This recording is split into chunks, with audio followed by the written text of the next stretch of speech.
എന്തൊരു മഴയാലേ എൻ്റെ പൊന്നെ ഇങ്ങനെ പോയാൽ എന്തായിരിക്കും അവസ്ഥ എന്ന് ഓർത്തിട്ട് പേടിയാവാണ്. ഞങ്ങളുണ്ടല്ലോ ഇവിടെ ആലുവയിൽ പെരിയാറിൻ്റെ ഭാഗത്തായിട്ട് താമസിക്കുന്നത്. ഞങ്ങളുടെ ആ ഒരു പാടമൊക്കെ ഓൾമോസ്റ്റ് വെള്ളത്തിൻ്റെ അടിയിലായിട്ടുണ്ട്. വീഡിയോ ഇടാനൊന്നും ഇന്നിപ്പോൾ വലിയൊരു സുഖമൊന്നുമില്ല. എന്നാലും വീഡിയോ ഞാൻ എടുത്തു വെച്ചതാണല്ലോ എന്ന് ഓർത്തിട്ട് ആ പോസ്റ്റ് ചെയ്യണിട്ടാ. അപ്പോൾ നമ്മളുടെ വെജിറ്റബിൾ കുറുമയാണ്. അപ്പോൾ ഇത് ഉണ്ടാക്കാൻ വേണ്ടിയിട്ട് ഗ്രീൻ പീസ് ഉണ്ടല്ലോ തലേന്ന് തന്നെ വെള്ളത്തിലിട്ട് കുതിർത്തിയെടുത്ത്, എന്നിട്ട് രാവിലെ ഉണ്ടല്ലോ കുറച്ച് വെള്ളം ഒഴിച്ച് ഒറ്റ വിസിലിൽ വേവിച്ചതാട്ടത്. എന്നിട്ട് പിന്നെ അതിൻ്റെ അകത്തേക്ക് ഉണ്ടല്ലോ ചെറുതാക്കി അരിഞ്ഞ ഒരു അരക്കപ്പ് ഉരുളക്കിഴങ്ങും 1/4 കപ്പ് വീതം ക്യാരറ്റ്, ബീൻസ്, ഒരു പകുതി സവാള, അതേപോലെ തന്നെ പകുതി തക്കാളിയും, എരിവിനുള്ള പച്ചമുളക്, ഉപ്പ്, ഒരു കഷ്ണം പട്ട, 3 ഏലക്ക, ഒരു 3-4 കരയാമ്പും കുറച്ച് വെള്ളവും കൂടെ ചേർത്തിട്ട് പിന്നെ ഒരൊറ്റ വിസിൽ അങ്ങോട്ട് വേവിച്ചെടുക്കുക.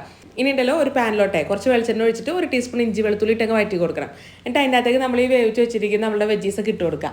ഇതിൻ്റെ അത് കുറച്ച് വെള്ളം ഉണ്ടാവും. ആ വെള്ളം അങ്ങോട്ട് കുറുകി വരുന്ന സമയത്ത് വേണം നമ്മുടെ തേങ്ങയുടെ 2ാം പാൽ ഒഴിച്ച് കൊടുക്കാനായിട്ടിട്ട്. ഈ ഒരു തേങ്ങാപ്പാലും കൂടി ഉണ്ടല്ലോ നന്നായിട്ട് കുറുകി വരണം. അതിന് ശേഷം മാത്രം മതിയിട്ടാണ് നമ്മുടെ തേങ്ങയുടെ തലപ്പാൽ ഒഴിച്ച് കൊടുക്കാനായിട്ട്.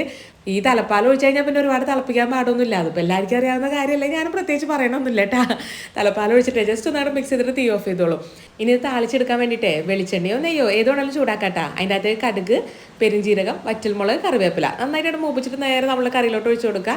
കുറച്ച് മല്ലിയിലയോടെ ചേർത്തിട്ട് നന്നായി മിക്സ് ചെയ്തിട്ട് ഒരു 5, 10, 15 മിനിറ്റോളം അങ്ങോട്ട് അടച്ചു വയ്ക്കുക. അതിന് ശേഷം മാത്രം സെർവ് ചെയ്താൽ മതിയിട്ടാ. ഞാനുണ്ടല്ലോ നല്ല സോഫ്റ്റ് ഇടിയപ്പത്തിൻ്റെ റെസിപ്പി ഓൾറെഡി പോസ്റ്റ് ചെയ്തിട്ടുണ്ട് കേട്ടോ. ആ സമയത്ത് എനിക്ക് കുറേ പേര് മെസ്സേജ് അയച്ചിരുന്നു തേങ്ങാപ്പാൽ ഒഴിച്ച് ഇടിയപ്പം കഴിക്കാൻ ഭയങ്കര ഇഷ്ടമാണെന്ന്. അപ്പോൾ ഇത്തവണ ഞാൻ ഇടിയപ്പത്തിൽ കുറച്ച് തേങ്ങാപ്പാലൊക്കെ ഒഴിച്ചിട്ട്